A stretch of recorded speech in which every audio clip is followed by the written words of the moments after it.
Hearthstone!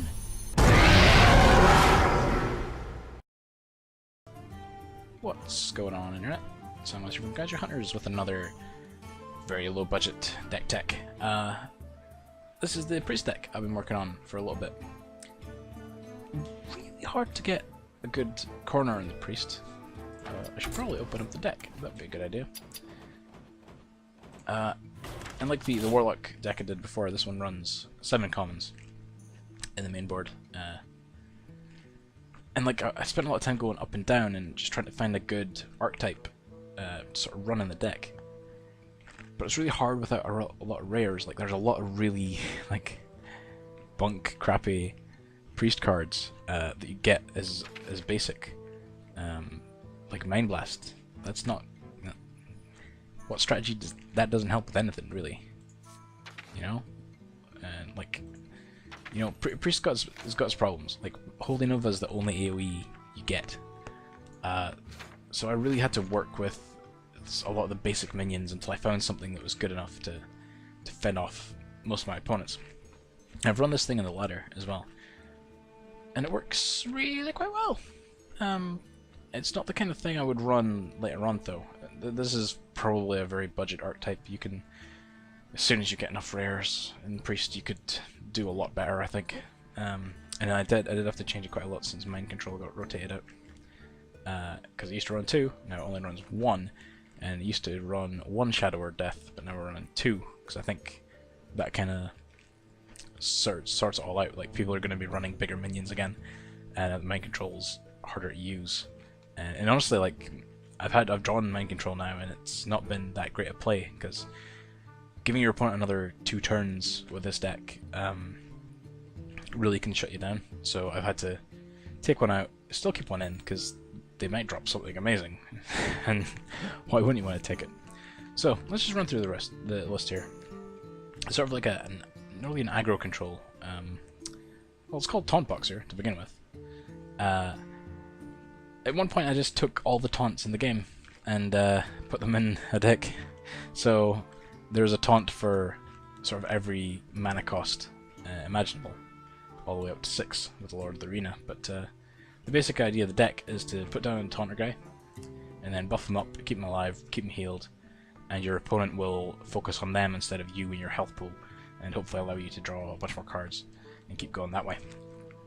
So Holy Smite, right at the bottom. It was sort of a necessity, like the same as like some of the other stuff in this deck. The priest doesn't have a lot of basic tools in a wider variety to sort of deal with stuff. Like it doesn't have like a fireball or a frostbolt or anything like that. Like you're kind of just stuck with Holy Smite, and there's nothing much you could do to improve it. Like you can't put in a lot of spell power because that's really the only spell you got that will work with it. Same deal with Holy Nova, not so great. Power Word Shield, again, like you're just gonna buff some guys, like buff a guy, draw a card. Piss, like there's not much to say about it really. Northshire Cleric, you really got to learn how to work this cleric, and it can actually be kind of bad. I've had one out in a priest versus priest match, and the guy milled a whole bunch of my deck because he was just sort of healing everything, like doing a bit of damage, play a circle of healing to heal all the minions, and I would draw like 5 or 6 cards, and I had to discard most of them because my hand was full anyway. So I would definitely use them sparingly, and definitely not run them out in turn 1. That is a very bad idea, unless maybe you've got like 2 in your hand. But why would you? Like it's a combo card basically. You put it down, you heal something, you get a draw card. Like you're paying 3 mana to draw a card with your hero power basically.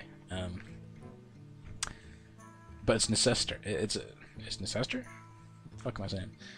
It's necessary. I tried a whole bunch of different card draw in and out of this deck.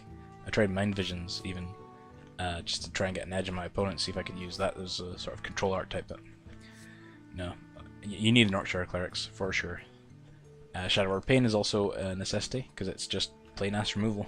You can get rid of something. Just play it as soon as you get it, because like conditional removal, you don't really want to hold on for it for too long.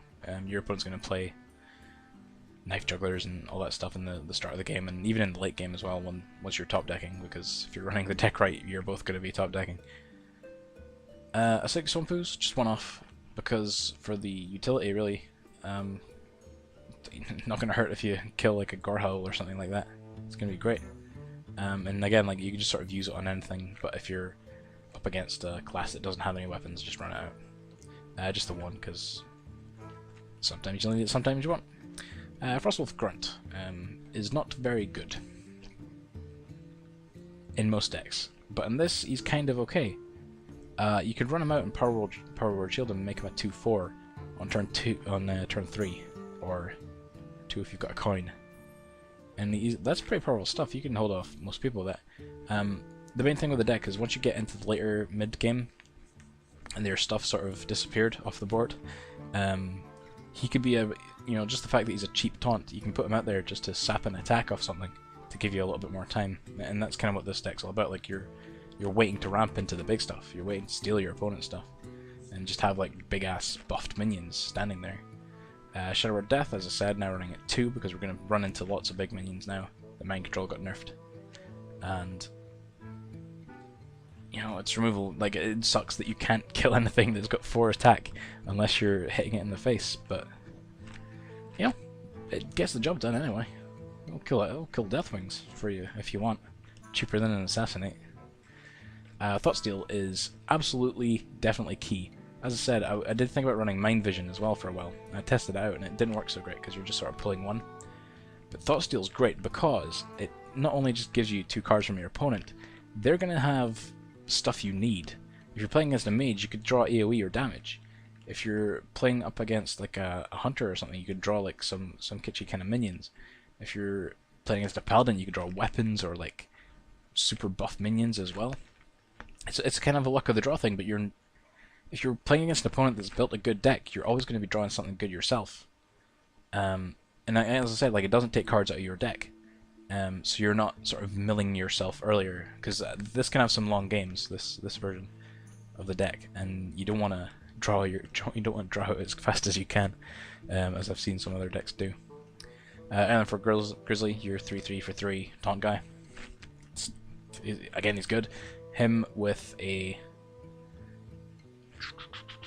Power Word Shield is exactly the same as Ascension Shieldmaster, but you get to draw a card again. So, you get through the deck, you get the stuff that you need, and you make taunt guys that have fairly good health pools. Spellbreaker, just a one-off as well, sort of the same utility as the Sigdic Swampoos. I might consider running 2 of him, but there really isn't that much room in the deck. Spellbreaker is just great. Solid body, silence is a thing. It's a staple card, like, you'll run it in everything, so, if you're crafting cards for this deck, probably craft 2 of them, because you get so much use out of it. Holy Nova, it's the only AoE in the deck, and it's the kind of card that you would, at that cost, you would mill away if you drew it in your opening hand, but you never do that, because it's the only thing you got, unless you're against a mage, and you Thoughtsteal into, like, a Flame Strike, or a bunch of Flame Strikes, or a Blizzard, or any fucking Arcane's Explosions, even, but you're gonna need to keep those Holy Novas for all the aggro decks, every single one of them. The restoring health part of it isn't such an important thing, so much as just dealing 2 damage to everything. Fen Creeper, very, very good, solid taunt guy.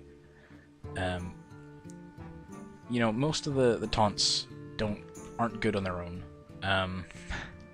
I can't remember, I think it was Trump or Kriparian, one of the other YouTube guys were saying, like, how none of the taunt creatures in the game are actually good because their cost and their health and their attack power is not a good fit. But it's better to run, like, Defender of Argus to make other creatures into taunt creatures, and as soon as you do that, like, you get a better taunt creature than any of the other ones that you would normally have.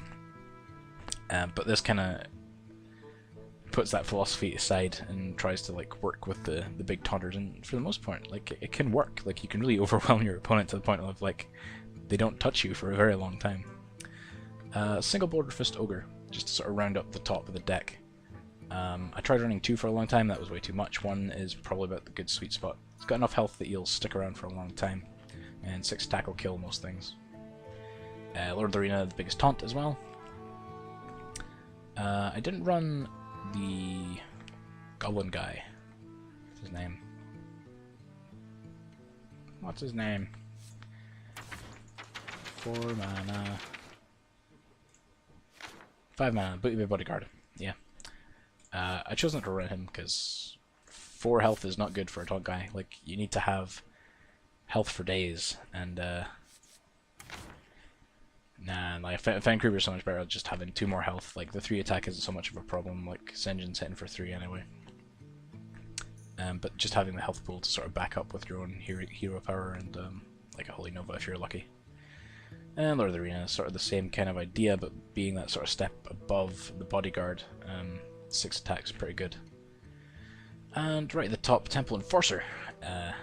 Put him down, make a taunt guy with more health, have more health, and hope your opponent doesn't have like spot removal on him. Temple Enforcer is really good. Like a 6/6 for 6 is nothing to scoff at. But given another minion plus 3 health, like making your Lord of the Arena a 6/8 taunt is very powerful. And finally, right at the top, Mind Control. Used to be a lot better. Used to be able to steal an opponent's minion and then heal something, like yourself. And you used to be able to do it 2 turns earlier. So I don't know. I think the game's going to shift a lot since that last patch, but running 1 Mind Control is pretty good. Because it sucks if you get it early. You will always mulligan it out of your starting hand, but damn the breaks. You got to roll with the Mind Controls when you got them, and your opponent might play a really good minion, and why wouldn't you want to steal it if you can? So that's the deck rundown. If you would like to check out the deck in action, we'll do some deck tech duels and show off how the decks run and all that. And you can see links for those in the description. This has been Samwise, Kaiju Hunters, with the Taunt-Boxer budget priest deck. Like, comment, and subscribe for more videos. Check out our Facebook page, and hopefully, I'll see you next time.